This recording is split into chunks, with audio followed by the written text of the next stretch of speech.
गौर से देखें इन चेहरों को, इनके बीच की जिज्ञासा को। दुनिया में कहीं भी, चाहे कोई भी प्राकृतिक आपदा हो या इंसानी शरारत, ये पहुंच ही जाते हैं और घर पर कहकर आते हैं कि इंतजार ना करना। आप चाहे इन पर एतबार करें या ना करें, पर ये करेंगे, आपके लिए लड़ेंगे, आपकी मौत आपसे आगे होकर मरेंगे। इनको कोई फिक्र नहीं कि क्या सजा होगी, क्योंकि ये पता है क्या मानते हैं कि इसमें उसकी रजा होगी। कभी आतंकवादी, कभी बागी, लेकिन करें भी क्या, ये बगावत इनके खून में है। वो खून जिसने मिट्टी में गोलियां बोई थी, वो खून जो जलियांवाले बाग में दिखा था, वो खून जो सिर चढ़ा और 7 समंदर पार किताब में पिस्तौल बनकर पहुंचा, वो खून जिसने फांसी के फंदे को चूम कर गले लगाया, जिसने आरियों के नीचे भी अपने यकीन को नहीं छोड़ा। यकीन जो हंसते हुए तपती तवी पर बैठ गया, चांदनी चौक में शीश देकर चमकौर में तीरों की बारिश में भीगते हुए आकर खड़ा हुआ सरहद की उस नींव पर, जिस पे उभरा इंसानियत का महल।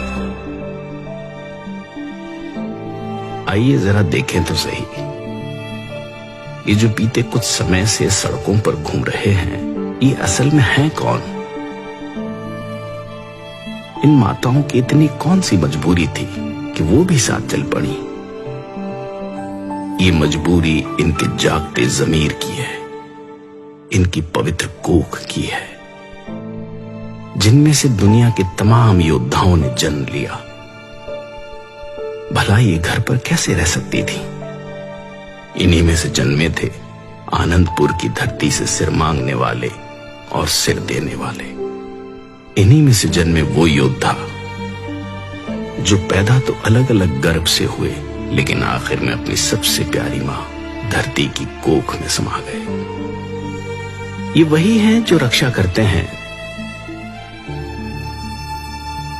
चाहे अधिकारों की हो या सरहदों की। दोनों तरफ एक ही पिता के बेटे हैं, दोनों अपने अपने फर्ज निभा रहे हैं। अगर कुछ बीच में है तो बुरी सोच की सरकारों के बैरिकेड्स। इनका इतिहास पढ़ने पर पता चलता है कि पहली बार बागी नहीं हुए। जब जब हक और सच के लिए आवाज उठाने की जरूरत पड़ी, ये सब अपनी अपनी जगह आगे आकर लड़े।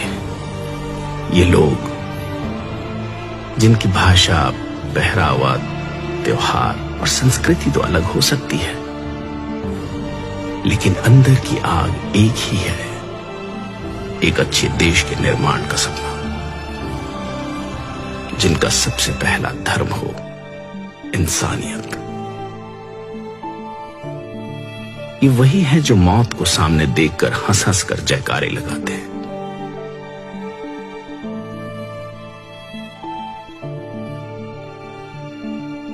गोरे तो इस देश से चले गए, लेकिन अपनी सोच इन कुर्सियों के आसपास ही कहीं छोड़ गए। जिन पर बैठने वाले चेहरे तो बदलते हैं, लेकिन लोगों को बांटकर राज करने की बुरी नीयत नहीं बदलती। लेकिन ये कैसे लोग हैं जो हर बार इस बंटवारे को गिरेबान से पकड़ लेते हैं? पानी के मसले पर बांटे हुए आज जमीन के मसले पर कंधे से कंधा मिलाकर लड़ रहे हैं। इनके माथे की लकीरों में तवारीख लिखी गई है। इन्हें सिर्फ झुर्रियां समझने की गलती ना कर लेना।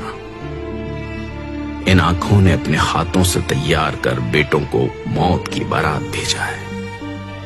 वो आंखें जिन्होंने आजादी के सपने देखे, जो दंग रह गई जब शीशम की चमकदार कुर्सियों पर बैठे मखमल के कुर्तों ने आजादी के नाम उजड़ जाने का शाही फरमान जारी कर दिया। सिर्फ हाथ बदले हैं, हथियार आज भी वही है, चोटें आज भी वही है। लेकिन इन भले मानसों ने उजड़कर भी पता है क्या कहा? नानक नाम चढ़दी कला, तेरे भाने सरबत का भला। आप रूप अमीक अन पुस्तक बरका पुत गर्भगने सरपंगन आप रूप ईश्वर की रजा को सबसे ज्यादा मानने वाले किसान सब कुछ यही तो पाल रहे हैं। इन फसलों को, तुम्हारी नस्लों को, गरीबी से मर रहे आम इंसान को, भ्रष्टाचार से बड़े हुए पेट को, ईमान को, बेईमान को, इंसान को, शैतान को, बेजुबान को, हिंदू, सिख, ईसाई, मुसलमान को, सबको यही तो पाल रहे हैं। इसीलिए तो इन्हें अन्नदाता कहा जाता है। लेकिन अफसोस, आज जब यह अन्नदाता अपने वजूद के लिए सर्द रातों में घर परिवार छोड़कर सड़कों पर उतरा, तो ऊंची छतों वाले कमरों में हीटर ऑन कर गर्म रजाई में बैठकर लोग इनको आतंकवादी कह रहे हैं। अगर अपनी आजादी, इंसानियत और सबके भले की बात करना आतंकवादी होना है तो माफ कीजिएगा, पर कोशिश करना कि ऐसे आतंकवादी बन सके जो मारते हैं दिलों की नफरत को, ऊंच नीच के फर्क को, गरीब और अमीर के बीच के फासले को। और हां, मरने से याद आया, मौत केवल शरीरों की ही नहीं होती। शीशे के सामने खड़े होकर आंखों में आंखें डालकर देखिएगा, कहीं अंदर कुछ मरा तो नहीं हुआ।